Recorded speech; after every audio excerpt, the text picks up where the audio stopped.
What's up everybody, it's Mark from 403 Fauna. Welcome to the vlog. On this week's episode, I'll be doing part 2 of my science experiments with ball pythons. If you recall last week, I did an informal experiment that explored whether coconut husk is the right substrate for me and my ball pythons. But before we get into the experiment, let's take a look at the fresh shed of the week.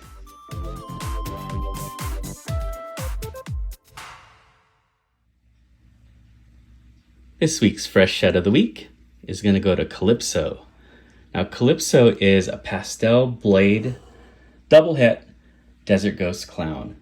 Look at how incredibly clean she is. She has no or very little alien eyes, and that's the blade there doing that. Also the banding that occurs. She's just incredibly stunning, especially as a pastel. Now we know pastel and desert ghost go together like peas and carrots. So I'm super excited to have this girl here as part of the 403 Fauna team. And I'm hoping with her to produce some desert ghost clowns in the near future. So once again, Calypso, pastel blade, double het, desert ghost clown, and I got her from Showcase Serpents. A controlled experiment is an experiment in which all the variables are kept the same between the two subjects, except for the variable that you are testing for. So things such as the temperatures, substrate, enclosure, rack, etc., those will all be kept the same between the two ball pythons, except for the feeding frequency. So we'll be testing whether it's more beneficial for a ball python to eat once every 2 weeks or once a week. So let's take a look at the two subjects, and I'll talk a little bit more about the experiment after we look at them. So we'll take a look at Scarlet first. Scarlet is a black pastel calico yellow belly, and she just recently started taking frozen thawed. She's a little bit behind her sister, so when we take their weights, she might be a little bit less than her sister. But she's the one that we are going to put on a steady diet of 1 small frozen thawed rat per week. Now, some of the benefits of feeding on a weekly basis is that you can get a pretty good growth on them, and that will lead to them being able to breed sooner. Some of the detriments, the cost. I don't know if you've bought frozen thawed rats, but you're not going to find anything cheaper than $3 a rat currently. And there's an argument being made that feeding them once a week can lead to walls. Walls are when they just stop eating, especially at about 1,000 grams. So what we're going to do is we'll take her weight right now. This is going to be a data-driven experiment. And we need to take data, and our data is going to be their weight. I'm going to predict 300 grams.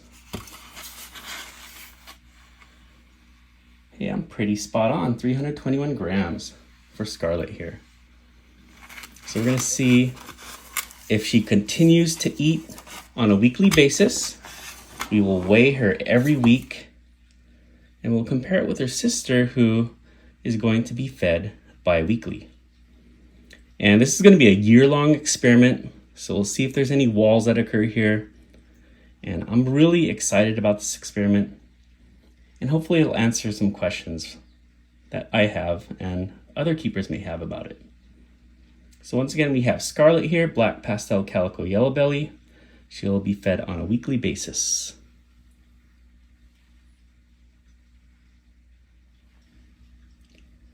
Now here's her sister Bubba.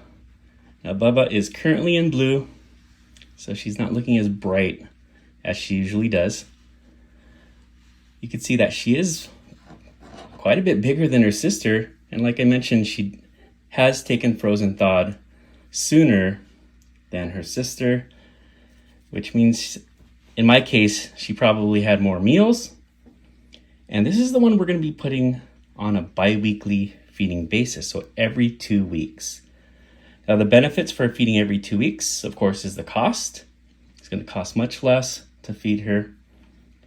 And some advocates of the 2-week feeding method argue that they actually grow better, that the food stays longer in their system and they're better able to absorb and digest it. So it'll be really interesting to see if that's true and compare the growth rates between the two animals. So let's get a weight on her. I'm going to predict, she's bigger than her sister. I'm going to say 500 grams. Probably being generous with that prediction, but we'll see.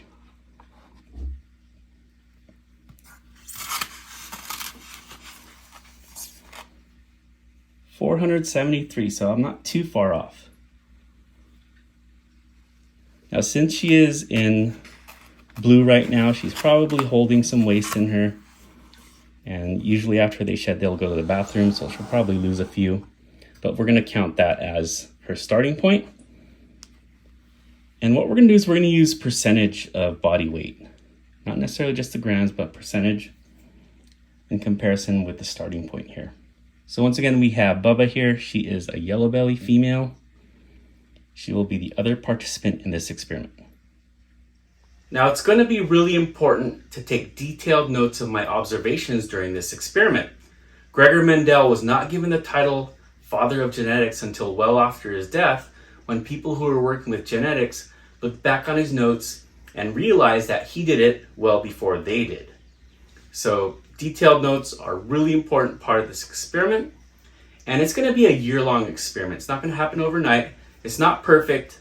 Ideally, with a controlled experiment, you want to have hundreds, if not thousands of subjects, but I'll work with what I got. But I'm really interested to see how this works out and to share this data with you. Well, it's Support Sunday, and I want to share with you my YouTube spotlight of the week, which is Primal Scales. Let's check them out.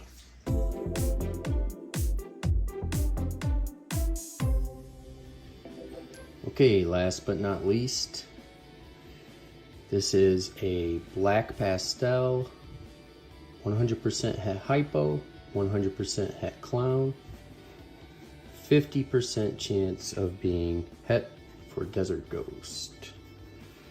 So I'm gonna try for the triple recessive when she's old enough down the road, but also I didn't have any black pastel in my collection. I have cinnamon, which is very similar, but this is just an awesome example of black pastel. I put a link for Primal Scales down below.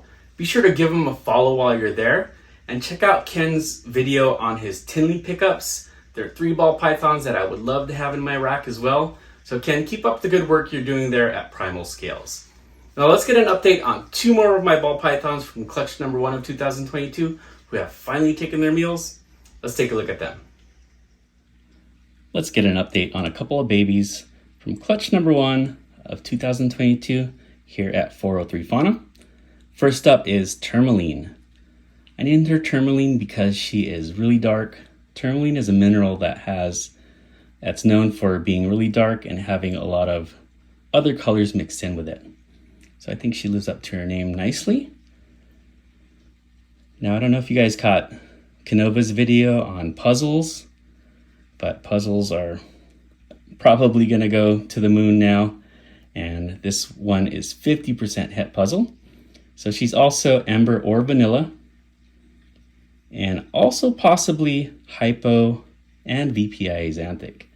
So keeping all the females from this particular clutch is probably what I'm going to do, but you can't keep everything. So I'm going to take real close looks at all of these ones and maybe just hold back a couple of them and make the rest available.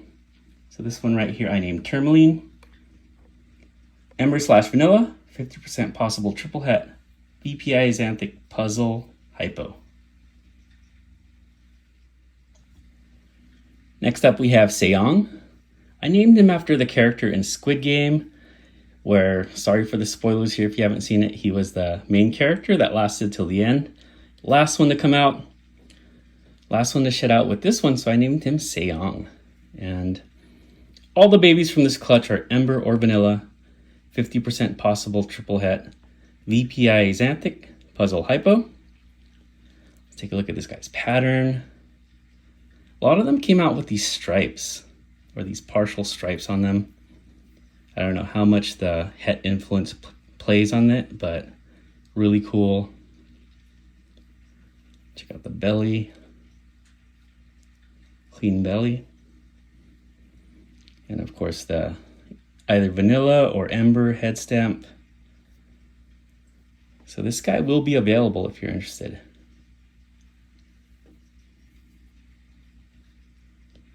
I still got one more that needs to eat. All the ones I've shown so far have eaten. Hopefully the final one will eat this week and we could share with her on next week's vlog or on Wednesday.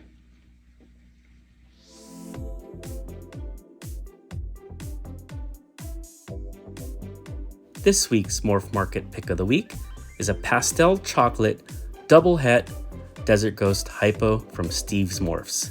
Now I hesitated to share this with you because after my tax return comes, if she's still on my save list, she's gonna be mine. At only $950, it's a great deal. You better grab her before I do. Thank you so much for joining me on this week's video. Now I'll keep you updated on both experiments throughout the weeks. I hope you tune in for that. Have a great week, everybody. Take care. Be safe.